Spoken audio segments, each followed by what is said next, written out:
안녕하세요. 산업체 단기 강좌 3회차 스마트 시티 분야 강의를 시작하겠습니다. 오늘의 주제는 IoT 위치 추적 기술 개요라는 제목으로 말씀을 드리겠습니다. 저는 동명대학교 컴퓨터공학과 추영렬 교수입니다. IoT 이제 사물 인터넷이죠. 사물 인터넷에 있어서의 여러가지 응용에 있어서 위치 추적 기술이 활용이 되고 있는데 그에 대한 간단한 개요들을 살펴보도록 하겠습니다. 오늘 말씀드릴 내용들은 이상과 같고요. RTLS 위치 추적하면 로케이션 베이스 서비스 해가지고 LBS라고 통상 많이 하죠. 또는 포지셔닝 시스템, 포지셔닝 서비스 이렇게 얘기를 하고요. 그 위치 추적 방법, 알고리즘, 그 여러 방법들에 대한 간단한 비교를 마지막으로 설명을 드리겠습니다. 제가 강의 드리는 이 강의를 듣는 대상은 IT 분야나 또는 공학 분야에서 이 분야에서 어느 정도의 기본적인 기술을 갖추고 계시고 오랜 경력들을 가지고 계신 분들을 대상으로 하는 것으로 알고 있습니다. 그래서 RTLS를 이용해서 또는 LBS를 개발함에 있어서 도움이 되었으면 하는 바람을 갖습니다. 우선 첫 번째로 RTLS 리얼 타임 로케이션 서비스 또는 리얼 타임 로케이션 시스템이라고 얘기를 하는데 이라고 하는 것이 무엇이냐? 사물이나 사람의 위치를 실시간으로 확인하는, 여기 이제 리얼 타임이란 말이 붙어서 그런 거죠.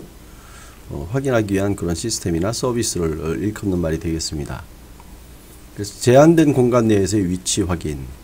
통상 그 사물 인터넷에서는 도시라든지 또는 실내라든지 이런 경우가 많이 활용이 되고, 이제 실외에도 마찬가지로 이미 우리가 활용을 하고 있죠. 그래서 적용 범위로 본다면 실내에 적용되느냐 또는 실외에 적용되느냐에 따라서 그 사용되는 기술들이 조금씩 달라집니다. 그리고 사용되는 센서, 위치를 추적하는 데 있어서 사용되는 센서의 종류가 뭐 GPS가 있을 수 있고 DGPS 또는 RFID는 약간 좀 성격이 다르긴 합니다만, 그 다음에 라디오 프리퀀시, 거리 센서 등의 기술들이 활용되고 있습니다. 특히 우리가 사물 인터넷 세대에서 많은 기대를 가지고 있고 4차 산업혁명 이런 얘기들도 하고 있습니다만, 사물 인터넷이란 말이 우리 인구에 회자되기 이전에 유비쿼터스 컴퓨팅이라는 얘기가 많이 사용이 됐었죠. 거기에서도 마찬가지로 굉장히 획기적으로 우리의 생활 환경 또는 산업 환경이 바뀔 거라고 생각을 했지만 그래서 각광을 받던 기술들이 여러 가지가 있었습니다. RFID, USN 여러 가지가 있었는데 아직까지 정말로 우리가 사이언티픽 픽션에서 보는 것 같은 그런 그 전반적인 모든 환경이 자동화되어 있는 이런 그 환경은 그렇게 쉽게 구축되지 않는 되고 있는 것 같진 않아요. 그렇지만 과거 10년, 20년에 비해서 이런 IT 기술의 적용이나 활용됨으로 인해서 우리의 생활 패턴 또는 산업 환경이 급격하게 변하고 있는 것만은 사실인 것 같습니다. 그 한 가지 사례가 그 위치 추적 기술과 로봇을 활용한 이런 그 아마존 물류 자동화의 키바 로봇이라고 하는 것이 있는데, 이건 아마 여러분들이 동영상을 찾아서 보시면 그 위치를 추적하는 기술, 그 다음에 로봇 기술들이 결합해서 우리가 물류를 얼마나 자동화하고 효율적으로 개선할 수 있는가 하는 사례를 보여주고 있습니다.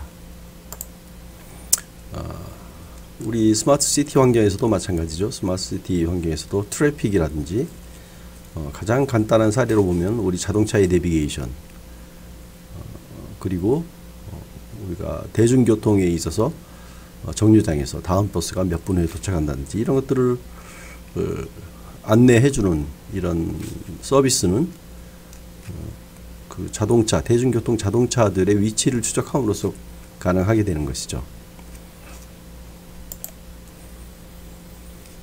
그리고 또 한 가지 사례가 여기 우리 부산항의 대표적인 산업 중에 하나인 그 항만 물류 산업에 있어서도 그 컨테이너의 위치를 추적한다든지 또는 컨테이너를 수출하고 수입하고 할 때 그 야드에서 그 배로 이송하는 데 있어서 그 트레일러, 그 이동 비클, 이 비클들을 자동화하는 데 있어서도 그 위치 추적 기술이 틀림없이 많이 활용되는 것은 사실입니다. 그 다음 또 야드 이 크레인에 있어서도 이 트레일러가 도착했을 때 이 컨테이너를 어떻게 정확하게 잡아가지고 자동적으로 그 원하는 위치에다 쌓을 것이냐 하는 데 있어서도 그 컨테이너의 위치를 파악하는 것이 정확히 필요하죠. 그리고 또 하나 컨테이너 크레인, 또 겐치 크레인에 있어서도 이 트레일러가 정확한 위치에 정지를 해야지만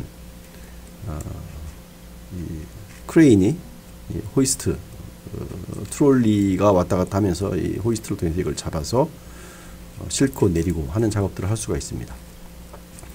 공장 자동화에 있어서도 마찬가지로 그 응용 사례는 위치적 기술의 응용 사례는 여러 가지가 있다고 우리가 볼 수 있다는 것을 우리가 알 수가 있죠. 그래서 RTLS에 있어서 그 위치라고 하는 것은 그러면 어떻게 표시되느냐? 위치는 뭐냐 하면은 우리가 통상은 실내 실외 이렇게 나눌 수도 있습니다만 이제 물리적인 위치와 논리적인 위치 이렇게 나눌 수 있을 것 같습니다. 그 포지션이라고 하는 데 있어서 포지션을 표현함에 있어서 물리적인 위치라고 하는 것은 위도, 경도, 정확한 숫자로 표시가 되는 거죠. 지구상에서. 이제 그것이 물리적인 위치가 될 테고요. 이제 논리적인 위치라는 것은 예를 들어서 부산항만공사, 또 뭐 부산역, 동명대학교 몇 번 건물 이런 것들은 이제 논리적인 어떤 위치에 대한 표시가 될 수 있겠습니다. 이제 절대좌표, 상대좌표 이런 것도 있을 수 있고요. 그 다음에 위치를 추적하는 데 있어서 위치 계산하는 그 시스템이 정보를 받아서 중앙 집중화된 형태로 하느냐 아니면 각각 분산된 형태로 위치를 계산하느냐 하는 부분도 이런 하는 것에 따라서도 기술을 분류할 수가 있고요. 그 다음에 앞에서 잠깐 얘기한 대로 인도어, 실내에서의 위치 추적이냐 아웃도어, 실외에서의 위치 추적이냐에 따라서 사용되는 센서 이런 부분들이 달라질 수가 있습니다. 네, 특히 예를 들어서 항만물류 시스템에 있어서 수출입 컨테이너들의 위치를 지상뿐만 아니라 해상에서까지 계속 추적을 한다. 서플라이 체인망을 통해서 구축해서 추적을 해야 된다 하면 이제 글로벌한 영역에 있어서의 위치 추적이 될 수도 있겠습니다. 그 다음에 위치 추적하는 데 있어서 그 추적하는 기술들이 여러 가지가 있는데 예를 들어서 거리를 측정한다든지 또는 뭐 대상 위치, 대상 시스템의 어떤 좌표를 측정한다든지 여러 가지가 있을 수 있는데 그런 인포메이션 소스가 무엇이냐에 따라서도 구분이 가능하고요. 그 다음에 다음은 이제 매트릭, 그 위치 추적 하는 그 기술이 우수하냐 또는 뭐 덜 우수하냐 또는 이런 부분들을 무엇을 기준으로 해서 분류를 할 것이냐 하는 부분을 볼 때 accuracy라고 하는 거, precision 이렇게 우선 이 두 가지 측면을 볼 수 있을 것 같아요. 뭐 우리말로 번역하는 것은 사실은 뭐 정밀도, 정확도 이렇게 구분하는 것이 좀 모호합니다만 예를 들어서 여기서 accuracy라고 할 때는 측정된 위치가 실제 위치, 예를 들면 물리적인 위치, 위도, 경도에 얼마나 가까우냐, 오차가 얼마나 적으냐 하는 것을 우리 이제 accuracy라고 얘기를 하고 이제 precision이라고 한다면 예를 들어서 그 위치에 대한 측정을 100개를 했어요. 근데 100개를 했는데 그 중에서 허용 오차 이내, 예를 들면은 오차가 10cm 이내에 들어야 된다 라고 한다면 그 조건을 충족하는 측정치가 몇 개나 되느냐, 90%다, 80%다, 95%다 뭐 이런 것들이 프리시전이 될 수 있겠습니다. 그래서 여러분들이 혹시 개발하시고자 하는 그 응용의 종류에 따라서 이건 달라질 수가 있겠죠. 요구되는 그 어큐러시나 프리시전의 조건들이 달라질 수가 있겠습니다. 그리고 그 외에도 비용, 우리가 일반적으로 공학에 있어서 코스트에 대해서 제한이 없다면 굉장히 우수한 시스템이나 서비스를 만들 수가 있죠. 그러나 이제 코스트에 제한이 있기 때문에 그 적절한 코스트에서 최대의 효과를 기준을 충족시키는 그런 시스템을 구하는 것이 이 공학 모든 분야에 있어서 일반적인 요구사항이겠죠. 또 한 가지 사물 인터넷 분야에 있어서 가장 그 근본적인 제약사항 중에 하나가 에너지 소모, 에너지 컨섬션입니다. 대부분의 산업 IoT 시스템들이 그 전력의 공급을 배터리로 받는 것들이 많기 때문에 그 에너지를 그 시스템이 동작함에 있어서 에너지 소모를 얼마나 줄일 수 있느냐, 이 말은 다시 말해서 그 시스템의 수명을 얼마나 늘릴 수 있느냐 하는 것이 굉장히 중요한 기본적인 제약사항이 되고 있습니다. 자, 다음은 구체적으로 들어가서 그 위치 추적하는 방법들에 대해서 보다 구체적으로 한번 살펴보도록 하겠습니다. 뭐 이 부분들은 깊이 들어가면은 굉장히 각각의 방법별로 많은 시간들을 소요할 수가 있지만, 기본적으로 여러분들이 이 개요에 대해서 살펴보고 나면 내가 개발하고자 하는 시스템의 요구 조건이 이러이러하니까 이런 방법과 이런 센서를 쓰면 좋겠다 라고 하는 것을 파악하는 정도로 그 난이도를 조정하도록 하겠습니다. 방법에 있어서 가장 많이 사용되는 그 측정 방법이 이제 삼각측량법, 우리가 알고 있죠. 삼각측량법이라고 하는 방식입니다. 그러나 사실 이거를 좀 살펴보면 두 가지로 나누어질 수가 있습니다. 첫 번째는 이제 거리를 측정해서 세 개의 동일 직선상에 있지 않은 세 지점으로부터 거리를 측정하여 위치를 계산하는 그런 방법이 있죠. 그래서 거리를 측정함에 있어서는 RSSI 방식, TOA, Time of Arrival, TDOA, 이것에 대해서는 뒤에 보다 자세히 설명하도록 하겠습니다. 그 다음에 각도를 측정하는 방법, 각도를 측정함으로써 관측자와 두 기준점 사이의 각도와 두 기준점 사이의 거리를 이용해서 위치를 측정하는 그런 방법이 있을 수가 있죠. 그러니까 어쨌든 우리가 여기서 보다 구체적인 내용으로 들어가기 전에 우리가 이해를 해야 될 것은, 우리가 2차원 평면상에서 위치를 추적한다, 위치를 측정한다 라고 하는 얘기는 위도와 경도, 다시 말해서 좌표상으로 본다면 X, Y 좌표 두 개의 그 좌표 값을 구하는 것이 목적이죠. 그러니까 다시 말해서 우리가 모르는 미지수가 두 개입니다. 그런데 그 왜 세 지점이 필요하냐? 여기서 생각을 해본다면 요 밑에서 보면 요 시스템에서 여기까지의 거리 값을 안다면 요걸 이 기준점에서부터 거리가 예를 들어서 R이 되는 위치들은 이렇게 원의 함수로 표시가 되겠죠. 이 기준점에서 거리가 여기 R1이라고 여기 R2라고 합시다.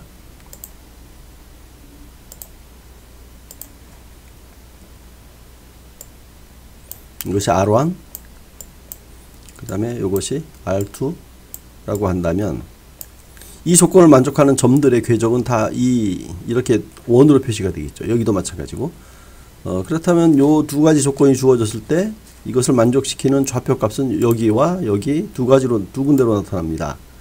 그러니까 원의 함수는 우리 다 아다시피 2차 함수로 주어지니까요. 그래서 요 자세한 내용은 뭐 뒤에 설명하겠습니다만, 그래서 어쨌든 정확한 한 지점을 위해서는 또 하나의 거리 값이 필요하다 하는 것을 알 수가 있습니다. 여기서도 마찬가지로 XY 값을 구하기 위해서는 2차 함수로 주어지니까 식이 3개가 필요하다. 그래서 두 거리와 하나의 각도, 또는 두 개의 각도와 하나의 거리, 이런 값들이 필요하게 되겠죠.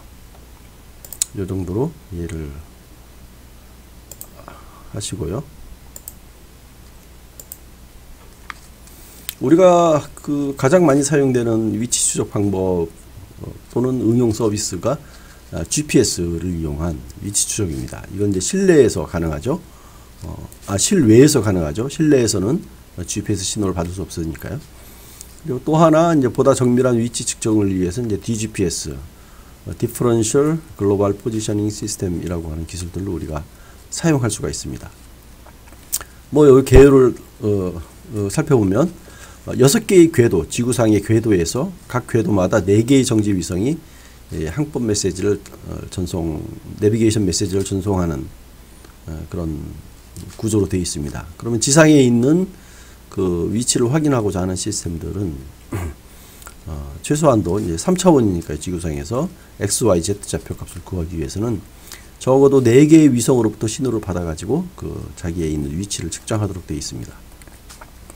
그래서 이제 거리는 이 위성에서 쏘는 신호들, 위성에서는 끊임없이 그 신호들을 보내주고 이 내비게 항법 메시지와 그다음에 자기 자신의 그 아이디에 해당하는 그런 신호들을 계속 보내주고 있는데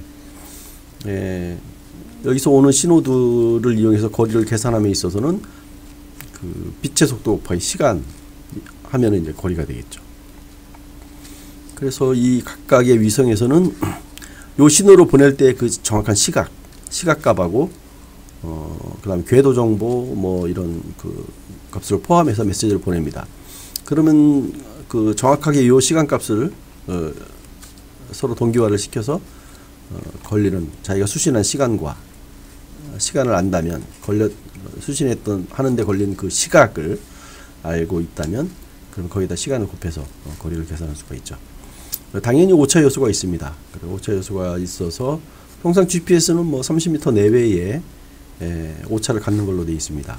우리가 물론 이제 굉장히 정밀한 계산을 위해서는 밀리터리에서 사용되는 그런 신호가 있는데 그 신호는 일반 그 상업 용어에서는 받을 수가 없죠. 대신에 이 그 오차 값을 보정하기 위해서 흔히 사용되는 방법이 이제 DGPS입니다. DGPS는 이 오른쪽에 보시는 것처럼 이 기준국이 있고요. 그 위성으로부터 신호를 받습니다. 그럼 여기 이 기준국은 움직이지 않으니까 그 위도 경도 값이 있겠죠. 이 신호를 받아서 계산을 했을 때 그 오차 값이 있을 겁니다. 그럼 그 오차 값을 반영해서 그 오차에 대한 보정 신호를 주변에 있는 모든 그 사용자들에게 송신을 해주는 겁니다. 그럼 이 사용자는 여기서 똑같이 동일하게 위성으로부터 받은 그 신호를 바탕으로 위치를 계산하고 이 오차 값으로 보정을 해서 그 위치를 산출을 하게 됩니다. 그래서 이런 경우에는 이것도 물론 이제 DGPS의 그 시스템 그 센서 수신기의 가격에 따라서 천차만별이겠습니다만 통상 1m 이내에 그 측정 오차를 갖는다고 합니다. 다음은 위치 추적 방법입니다. 거리 측정 이제 이 부분은 앞에 있었던 GPS도 물론 당연히 사물 인터넷 또는 환경에서 많이 사용되고 있습니다만 우리가 사물 인터넷이다라고 할 때는 특히 이제 실내 부분도 굉장히 중요한 요소가 되고요. 그 외에 다른 GPS 이외의 어플리케이션들에 많이 활용되는 것들을 통상 뭐 사물 인터넷의 위치 추적 방법들로 활용을 하고 있습니다. 그래서 전파, 빛, 소리 등의 물리적인 신호를 이용하고 여기서도 마찬가지로 거리는 속도, 다시 말해서 그 매체, 뭐 전파가 될 수도 있고 빛도 될 수도 있고 이 소리들의 속도에다가 그 걸리는 시간을 곱해줌으로써 거리값을 산정하는 이런 기본적인 그 원리를 바탕에 깔고 있습니다. 그 거리 측정 센서는 이제 능동형, 수동형 이렇게 둘로 나눌 수가 있는데 이제 능동형이라고 하는 것은 자기 자신이 어떤 물리적인 신호를 빛이나 전파를 발산하고 거기서 대상체, 추적 대상체에 도달을 해서 반사된 신호를 감지함으로써 시간을 측정하는 형태를 띠는 것이 이제 능동형이고, 수동형은 자기 자신에서 어떤 신호를 발사하지 않는 거죠. 대상 물체에서 발산되는 신호를 감지하는 것은 이제 수동형 이렇게 구분을 합니다. 그리고 또 하나는 인도 아웃도 이것도 중요한 기준이 될 테고요. 센서들을 보면 종류를 보면 우선 레이더, 레이저, 그 다음에 비전, 이제 카메라가 되겠죠. 그 다음 적외선, 초음파, 얼트라 와이드밴드, UWB, 이 부분은 그 군사용에서 밀리터리 쪽에서 사용되다가 근래에 몇 년 전부터 민간 상업 쪽으로도 활용이 될 수 있도록 개방이 됐죠. 그 다음에 RFID, 이거는 좀 독특하죠. RFID 자체에서는 어떤 거리를 측정하는 데 사용되는 것이 아니라 RFID가 있는 위치, 그 근거리에 근접을 했느냐 하지 않았느냐 하는 것을 확인하는, RFID는 통상 고정이 되어 있으니까 그 RFID 고정되어 있는 위치상에서 여기에 어떤 그 위치를 추적하는 대상체가 이 RFID를 통해서 감지가 되면 이 위치에 있다 라고 하는 것을 확인하는 데 사용되죠. 그러나 이것도 마찬가지로 넓은 의미에서는 위치를 추적하고 또 경로를 설정하는 데 많이 사용돼서 이렇게 포함을 시켰습니다. 그다음 참고로 레이더는 Radio Detection and Ranging, 그 다음에 라이더는 이제 Light Detection, 그러니까 빛을 이용하는 거죠. 그러니까 라디오라는 것은 RF 신호를 이용하는 거고. 그 다음에 레이저, 라이터는 마찬가지로 이제 레이저를 이용하는데 레이저와 비전 똑같이 뭐 그 빛 아니냐라고 하는데, 레이저와 비전하고 차이점은, 레이저는 라이더 이 방식은 능동형이죠. 여기에서 어떤 레이저 빛을 쏴가지고 거기에서 반사되어 오는 것을 받아가지고 이제 거리를 측정하는 데 사용되고, 대신에 비전이라고 하는 것은 단지 대상체에서 나오는 카메라나 이런 것들을 이용해서 그 빛을 받아서 대상체의 거리를 확인하는 거죠. 이렇게 하기 위해서는 통상 우리 눈과 마찬가지로 눈이 하나만 있다면은 한 눈으로는 거리를 측정할 수 없기 때문에 카메라가 두 개 있어야 되죠. 스테레오 비전 이런 방식. 그다음 적외선, 가장 우리가 많이 흔히 생각하는 이제 레이더가 있을 수 있는데, 레이더도 이제 종류가 많죠. 주파수 대역별로 이런 것들이 센서로 사용됩니다. 그 외에 적외선 센서도 있고, 이제 초음파 센서. 초음파 센서, 이건 글자 그대로 음파입니다. 초음파라고 하는 것은 음파의 영역을 벗어났다 이거죠. 이제 우리 그 음파는 이제 가청 주파수를 얘기합니다. 통상 4Hz, 40Hz부터 4KHz까지를 우리가 그 신호를 우리가 들을 수 있다 그래요. 그래서 음파의 속도는 25도씨에서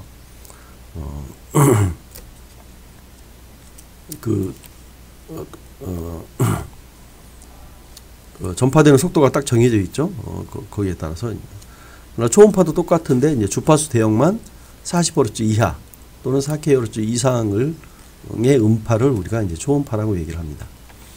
그래서 감지 거리 측면에서 보면은 레이더는 장거리, 레이저도 마찬가지로 장거리, 비전은 중거리, 뭐 단거리, UWB 같은 경우는 이제 초음파는 굉장히 단거리고요. UWB는 장거리, RFID는 굉장히 단거리죠.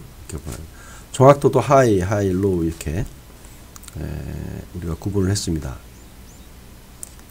근데 이렇게 좀 대략적으로 러프하게 써놓은 이유는 이런 것들은 레이더라든지 비전이라든지 이런 것들도 마찬가지로 그 정밀도를 높이면, 다시 말해서 비싼 카메라를 사면은 굉장히 원거리에서도 찍을 수가 있죠. 측정할 수가 있습니다. 레이더도 마찬가지로 출력을 높이면은 굉장히 장거리를 할 수가 있고 하기 때문에 이게 대략적으로 이렇게 우리가 통상 사용되는 범위 사이에 이렇게 적어놨습니다. 그 다음에 날씨 영향 또는 빛의 영향, 이런 것들은 이제 빛을 이용하는 센서들은 이렇게 크죠. 적외선이나 이런 것들. 날씨 영향에 의한 것은 이제 이런 부분들은 이제 비라든지 이런 부분에 있어서는 수분에 의한 것, 이런 것에는 초음파는 굉장히 큰 영향을 받습니다. 투과하지 못하는 그런 것들이 있고, 그래서 이런 것들을 참고를 하시면 좋겠고요. 특히 이제 레이더는 물 등의 장애물로 인해서 사용하기가 좀 어렵죠. 레이저도 마찬가지로 산란 효과가 있으니까요. 그다음에 초음파 같은 경우는 이제 온도에 민감하죠. 빛의 속도가 25도씨에서 360m/s로 되어 있죠. 그래서 마하 1, 마하 2 뭐 이렇게 얘기를 하는데, 근데 온도에 따라서 그 소리가 전파되는 그 속도가 다릅니다. 그래서 예를 들어 초음파 센서를 사용할 때는 온도를 측정을 해서 같이 보정을 해줘야지만 정확한 값을, 거리 값을 측정할 수 있는 그런 것들이, 그런 제약사항들이 있습니다. 이런 것들도 마찬가지로 여러분들이 이런 센서를 이용해서 LBS 시스템을 개발한다면 참고로 하셔야 되겠죠. 자, 그럼 위치 추적 방법들을 하나하나 살펴보도록 합시다. 많이 사용하는 것 중에 하나는 방법이 이 RSSI라고 하는 방법입니다. Received Signal Strength Indicator의 약자인데요. 위치 추적 대상으로부터 전송되는 수신 신호의 세기를 이용해서 거리를 측정하는 것입니다. 대표적으로 예를 들어서 우리 와이파이 사용하죠. 와이파이는 무선으로 데이터를 주고받을 때 그 채널에 있어서 신호를 전송하면 보냈을 때의 그 신호의 세기, 수신했을 때의 그 신호의 세기를 통해서 세기를 측정함으로써 그 프리스 공식에 따라서 이렇게 거리값을 계산할 수가 있습니다. 두 지점상에. 이건 물리하시는 분들이 이렇게 수식을 측정을 했는데 이에 따라서 계산할 수가 있는데, 이제 이 가장 큰 단점은 에러가 굉장히 크다는 거예요. 신호의 세기가 예를 들어서 이건 시간에 따라 변할 수도 있고, 그 다음에 중간에 매질의 그 상태에 따라서도 영향을 받기 때문에 오차가 큰 단점이 있습니다. 이 부분들을 반드시 고려를 하셔야 되고요. 이 방식을 사용할 때는. 그 다음에 위치 거리를 계산하는 방법에 있어 이제 time of arrival TOA라고 하는 방식이 있고 이제 TDOA time difference of arrival이라고 하는 방식이 있습니다. 근데 이건 글자 그대로입니다. 도착하는 시간을 측정함으로써 거리 계산을 위해서 전송되는 시간, 전파 속도 등을 고려를 해서 도착하는 시간을 측정함으로써 거리를 계산하는 방법이죠. 여기에서는 당연히 도착하는 시간이니까 그 신호가 출발했을 때하고 도착했을 때하고 이제 시간을 동기화시키는 시계를 동기화시키는 과정이 중요한 요소가 됩니다. 그래서 시계를 동기화시킨다는 것이 굉장히 어렵습니다. 그리고 RF 신호 같은 경우는 전파되는 속도가 굉장히 빠르기 때문에 시간에 조금만 차이가 나도 거리상의 오차가 커지게 되죠.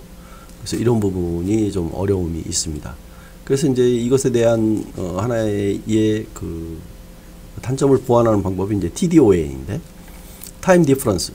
여기서는 전파를 하나만 보내는 게 아니라 서로 다른 전파 속도를 갖는 두 개의 신호를 동시에 보내는 겁니다.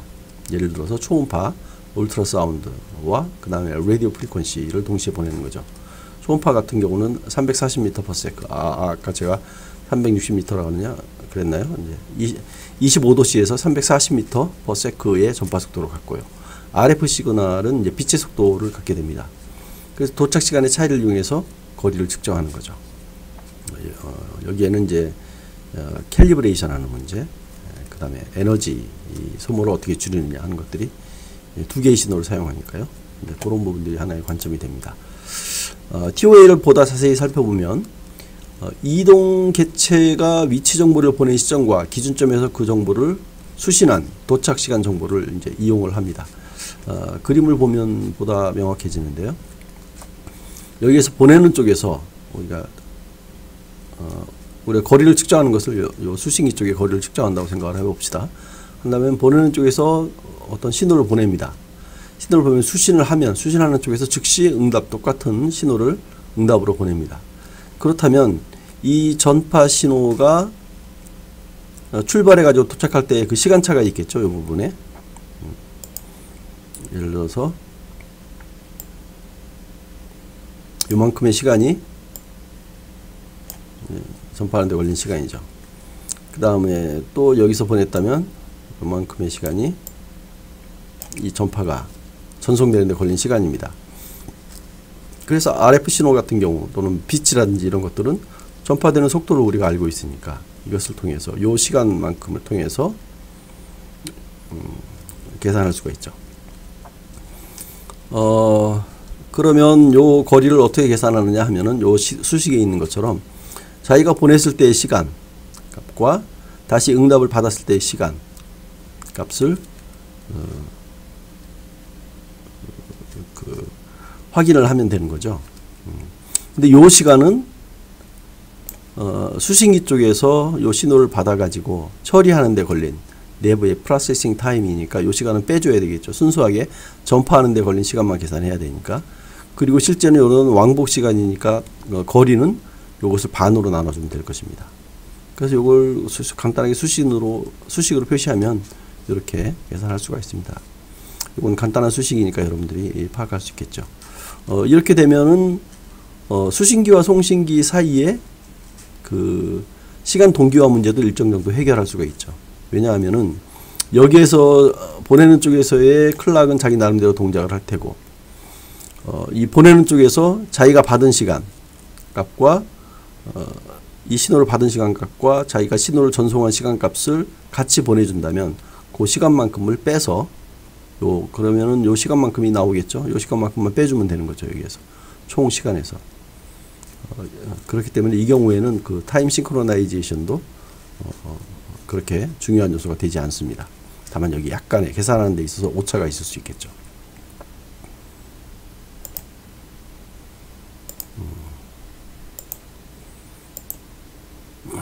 다음은 TDOA 방식인데 타임 디퍼런스, 시간차를 이용하는 방식이죠. 예를 들어서 T0, 아까 얘기한 대로 RF 신호 같은 경우는 초당 340m/s니까 굉장히 느리죠. 그러나 울트라사운드 외에 RF 신호 같은 경우 빛의 속도라고 한다면 1초에 30만 킬로미터 퍼세컨이니까 굉장히 빠르죠.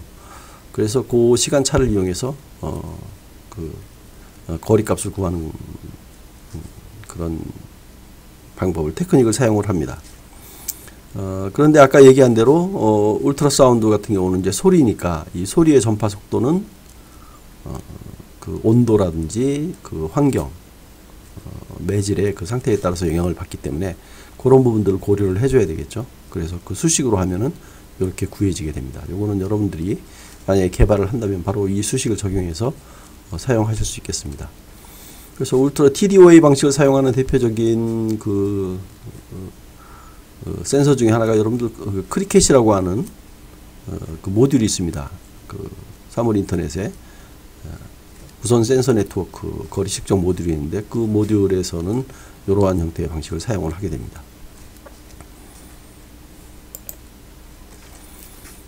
또 한 가지 그 위치를 추적하는 방법은 angle of arrival 이라고 하는, 이거는 앞에서는 이제 거리를 측정하는 방식이었는데 여기에서는 각도를 측정하는 거죠. 그 복수의 기지국에서 단말기로부터 나오는 신호의 방위각을 측정하는 겁니다. 그러니까 기지국이라고 하는 것은 고정된 위치, 자기의 좌표 값이 딱 정해져 있고 움직이지 않는 거죠. 그쪽에서 신호를 보내가지고 그 대상체 쪽에 그 응답 신호를 받으면 요것이 방위각으로 몇 도다 라고 하는 정보를 알게 되죠.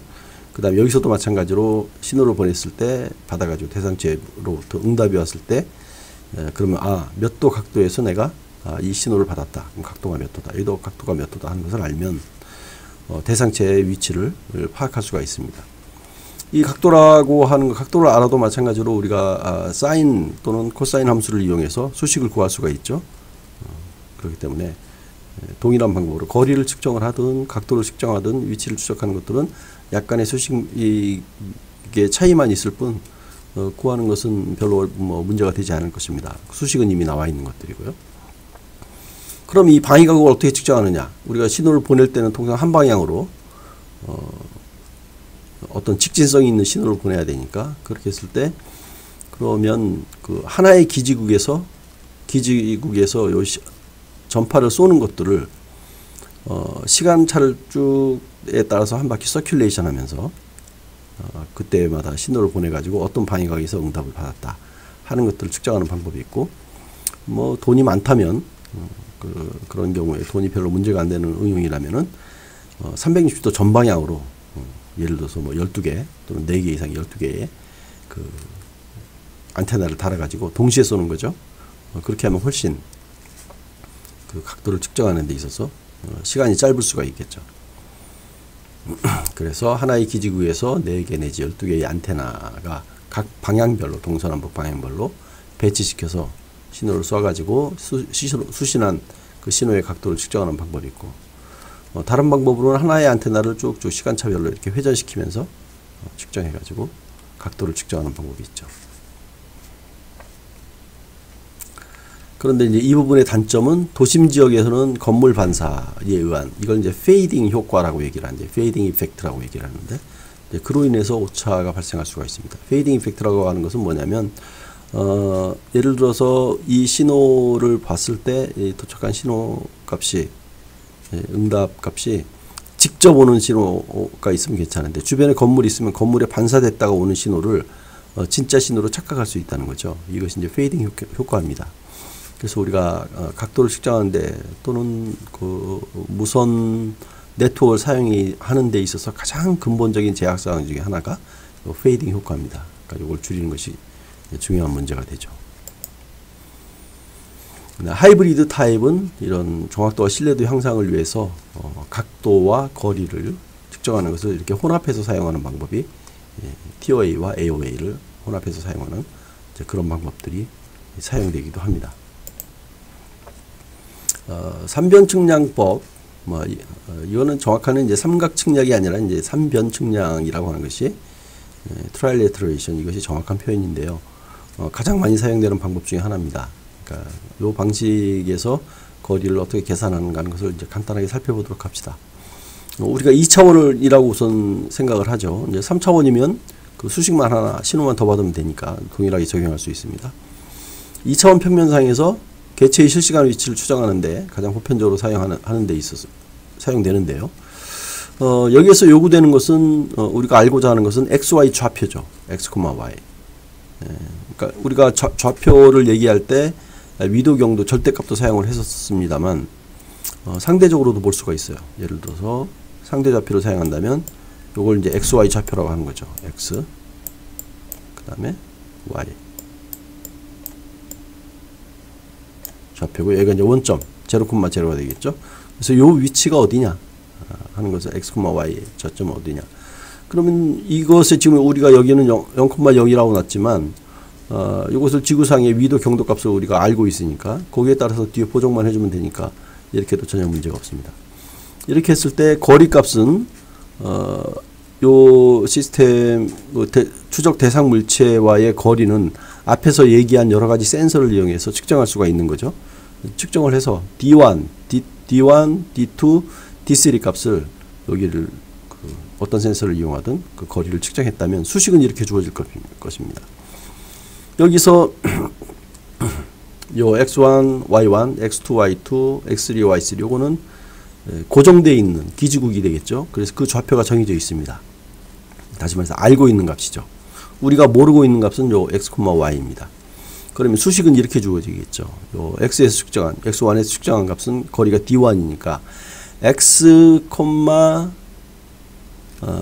X1, Y 빼기 Y1, X 빼기 X1, Y 빼기 Y1 요것에 대해서 각각 제곱해서 더해주면 요것은 D제곱. 이것이 이제 저는 요 원의 함수가 되겠죠. 그래서 여기서 측정한 값은 우리가 추적 대상 물체가 요 원의 어느 한 지점일 거다 하는 것을 알려주는 거죠. 같은 방법으로 D2 여기에서 측정한 값도 하는 거죠. 그 다음에 D3는 여기에서 측정한 값을 따라서 요 대상체가 요 원상에 있다 하는 것을 알려주는 겁니다. 그럼 요 세 개가 겹치는 부분이 우리가 추적하고자 하는 대상체의 위치가 되겠죠. 그러면 그것은 이 수식을 풀면 됩니다. 수식이 세워져 있으니까. 그럼 우리가 미지수가 X, Y 두 개이고 식은 지금 세 개이니까 풀 수가 있죠. 만약 두 개만 있다면 2차 방정식으로 표시가 되기 때문에 이걸 충족시키는 X, Y 좌표 값은 두 개가 나오겠죠. 그 두 개 중에서 하나로 고정하기 위해서는 이제 하나의 수식이 더 필요하게 되는 겁니다. 그래서 요 방식을 푸는 방법도 이미 나와 있으니까 우리가 그걸 활용하면 되겠습니다. 그러니까 요것이 이제 3변 측량을 이용해서 거리를 측정하는 방식이다. 실제로 저희 연구실에서 예전에 그 TDOA 방식을 이용해 가지고 어떤 그 항만에 있어서 트레일러의 위치를 추적하는 그런 그 프로젝트를 한번 수행했던 경험이 있습니다. 이건 그렇게 어렵지 않고요. 그래서 요걸 이제 그 푸는 방법은 여기 수식에 나와 있는 대로 이렇게 XI, YI 요것은 이제 앵커 포인트, 그러니까 기지국의 I의 좌표 세 개가 되겠죠. 그 다음에 추적 대상을 이제 XU, YU라고 하면은 이렇게 앞에 그 식을 유도하는 그 방식입니다. 1, 2, 3 수식이 세 개 나오겠죠. 그래서 이 수식을 이제 정리를 하면은 이렇게 구해지고요. 예, 그에 따라서 이것을 풀어가지고 값을 구할 수가 있게 됩니다. 그래서 뭐 이 부분들은 여러분들이 만약에 요 방식을 이용해서 어떤 응용 서비스를 개발한다면 그대로 사용하셔도 무방하겠습니다. 자, 우리가 지금까지 그 위치적 방식에 대해서 간략하게 살펴봤습니다. 근데 보다 사실 자세하게 한다면 예를 들면 GPS만 해도 그 하나만 가지고도 굉장히 전공 분야로 해서 오랫동안 연구가 필요한 부분들이 있을 수 있죠. 그 다음에 TDOA, TOA, AOA 마찬가지로 각각의 기술에 대해서 보다 정확하게 설명을 한다면 그 한 기술만으로도 며칠 동안의 강의가 필요할 것입니다. 우리가 대략적으로 그 사물 인터넷 환경에 있어서 위치를 추적하는, 위치를 측정하는 기술들을 살펴봤는데 결론적으로 좀 요약을 한다면 RSSI 방식 이런 것들은 RF 통신망을 이용해서 이제 거리를 측정하는 방법인데 이거는 그래서 우리가 사용하는 와이파이 신호를 이용해서 측정할 수가 있습니다. 근데 이것은 이제 환경 변화에 민감하고 당연히 페이딩이 있고 이제 오차가 크다 하는 걸 여러분들이 당연히 고려를 하셔야 됩니다. TDOA도 마찬가지고요. 그다음에 제가 프로젝트를 수행하는 경험으로 보면은 이 신호를 보낼 때 사물 인터넷 환경에서 대부분들의 파워 소스가 배터리라 그랬잖아요. 그러니까 배터리의 에너지가 소모가 되면은 이 오차값이 굉장히 커집니다. 그래서 그런 부분도 온도도, 예를 들어 TDOA 방식을 사용할 때도 온도도 고려를 해야 되지만 이 각각의 모든 요소들이 신호 소스들의 전력 상태가 얼마가 돼 있느냐, 배터리를 사용할 때 예를 들어서 100% 충전돼 있을 때하고 50% 있을 때하고 오차값이 달라집니다. 그래서 그런 점들을 고려하셔야 된다 하는 말씀을 드리고 싶습니다. 그 다음에 TOA는 RSS와 비교할 때 이제 정확성이 좀 높고, 이제 CDMA망 이런 것들을 이용하고, 이제 기존의 네트워크에서 다 이용이 가능한 하이브리드 타입 같은 경우는 이제 정확도나 이런 것들이 우수하죠. 그러나 앵글을 측정하는 방법들은 안테나에서 신호를 쏘아주는 그런 안테나를 설치해야 되기 때문에 당연히 비용이 좀 많이 들겠죠. 그렇지 않으면 기존에 설치되어 있는 망을 이용해야 되는 그런 제약사항들이 있을 수가 있고요. 그래서 이런 점들을 고려해서 사물 인터넷 환경에서의 위치를 추적하는, 거리를 측정하는 이런 것들이 필요하겠습니다. 그리고 또 GPS, 예를 들어 자동차에서 사용되는 내비게이션 같은 경우도 이제 시간상으로 제가 다 설명을 못 드렸습니다만, 우리가 자동차 내비게이션에서는 XY 2차원 신호만을 제공하잖아요. 그런데 우리가 고가도로 달린다거나 하면은, 그런 경우에는 고가도로 이제 밑에 있는 도로하고 이제 혼동이 돼 가지고 밑에 도로에서는 예를 들어서 거리 속도를 측정하는 것이 있는데, 이제 고가도로는 없는 경우에도 안내를 해주는 경우가 있습니다. 그래서 3차원의 어떤 내비게이션이 필요할 때는 또 하나 이제 고도 센서를 이용한다든지 하는 부분들이 또 보완이 돼야 되겠죠. 그래서 여러 가지 사항들이 위치 기반 서비스를 개발하는 데서 이제 필요하다라고 할 수가 있겠습니다.